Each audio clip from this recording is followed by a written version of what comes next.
So I know what I said, but I found something vaguely interesting. So I'm going to be talking about Iran again. And the vaguely interesting thing that I found is a connection between Iran and Russia. Because I'm definitely on something of a Slavic kick right now. And I just thought, why not? Let me just go and see if there's anything that kind of connects these two things. So here it is. The Shah before the Shah before the revolution, Reza Shah, which sounds like a funny name, but here I'll zoom in. There you can see it, Reza Shah. Reza Shah Pahlavi was the Shah of Iran from 1925 to 1941 and the founder of the Pahlavi dynasty. I'm not going to read the whole thing, but it's very interesting that this guy joined the Persian Cossack Brigade, which, yeah, right there, at 14. Kind of a young age to be joining a military unit, but so yeah, he joined the Persian Cossack Brigade at age 14. He rose through the ranks, becoming a brigadier general.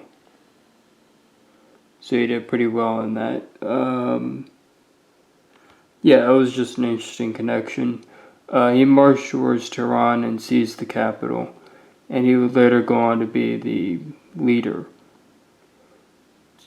2 years after the coup, Reza Pahlavi became Iran's prime minister, backed by the compliant National Assembly of Iran. In 1925, the Constituent Assembly deposed Ahmad Shah and amended Iran's 1906 constitution to allow the election of Reza Pahlavi as the Shah of Iran.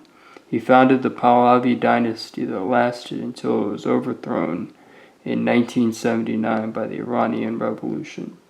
That's not the totally interesting thing, but we're going to get to where it becomes more interesting.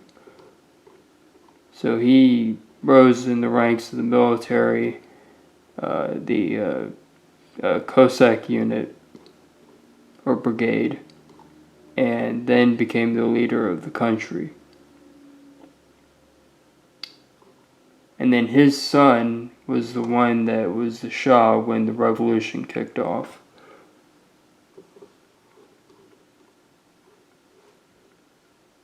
Which, this is the Shah before the revolution.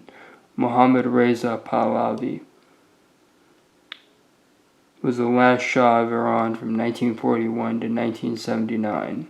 He succeeded his father, Reza Shah, and ruled the imperial state of Iran until he was overthrown in the Islamic Revolution.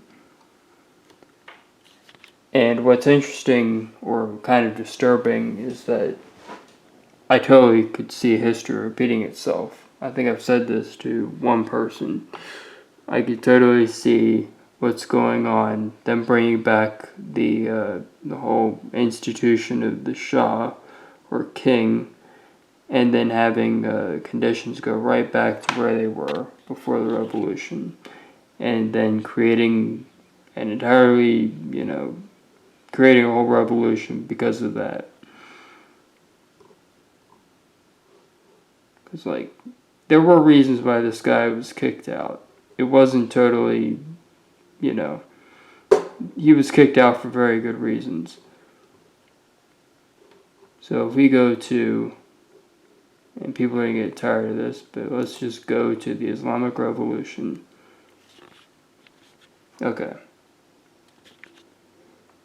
So the Iranian Revolution, also known as the Islamic Revolution, culminated in the overthrow of the Pahlavi dynasty in 1979. The revolution led to the replacement of the imperial state of Iran by the Islamic Republic of Iran as the monarchical government of Shah Mohammad Reza Pahlavi was superseded by Ruhollah Khomeini, an Islamist cleric who had headed one of the rebel factions. So let's look into that. Let's look at this guy, Ruhollah Khomeini. So he was a political revolutionary and Shia cleric who served as the first supreme leader of Iran until his death in 1989. He was born in Khomeini, hence Khomeini was now Markazi province. So he had an education in the Quran, Arabic. He became a high-ranking cleric in Twelver Shi'ism and Ayatollah Marja Mujahid Faqiha Hafiz. So he had quite the accolades. His opposition to the White Revolution resulted in state-sponsored expulsion to Bursa. This guy went everywhere when he was kicked out of Iran. Nearly a year later, he moved to Najaf. Then he went to France, of course. Lived in France for a time.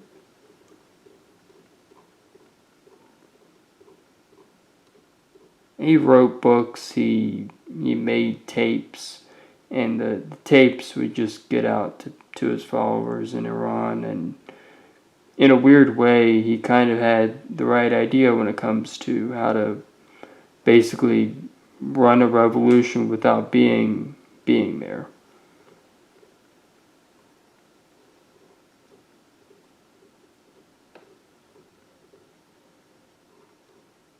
So yeah, the Shah announced the White Revolution, a multi-point program of reform calling for land reform, nationalization of the forests, sale of state-owned enterprises to private interests, electoral changes to allow women to vote and allow non-Muslims to hold office, profit sharing in industry, and a literacy campaign in the nation's schools.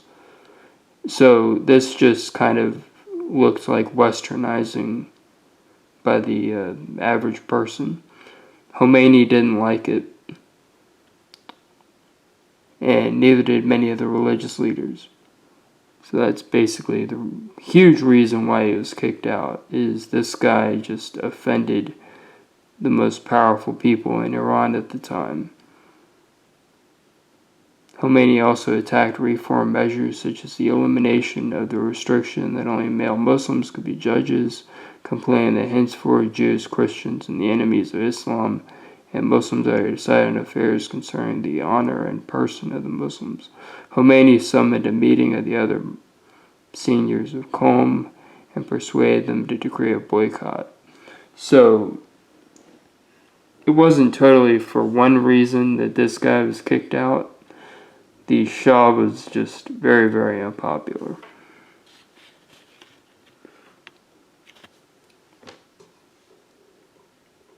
Oh, and here we go.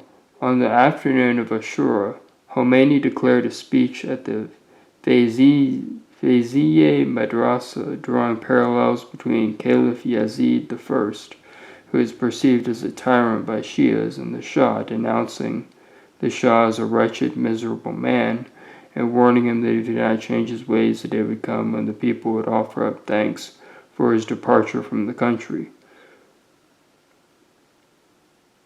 He was detained and transferred to Tehran. Following this action, there were 3 days of major riots throughout the country and deaths of some foreign people. So history is definitely repeating itself for sure. And the United States backing the Shah didn't help. But so when he went into exile, he was bouncing around from place to place.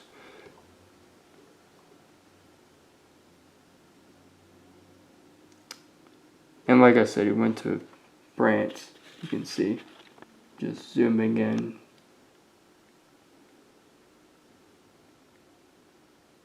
Neuf-le-Château on a tourist visa, that's interesting. But yeah, it's just, while he was in exile, he basically came up with one of the most, potent ideas of the whole revolution, the Velayat Faqih. That is to say, legal basis for religious law. He didn't elaborate when he came back, so people were kind of confused what this meant, but basically it turned out to mean that the country is just going to be based on religious law, which if things go the way they're going to go and the whole Shah comes back, they might as well create the conditions where this could happen again. So it's definitely weird, and I'm totally on the fence now. I totally don't know what to think. Because, like, this whole thing could go bonkers again. But anyway, that's just my thoughts. Just wanted to come back to this because Persian Cossack Brigade. I'm going to look into this. This is interesting. I'm going to definitely make a video on this and some other topics. So, see you in the next one.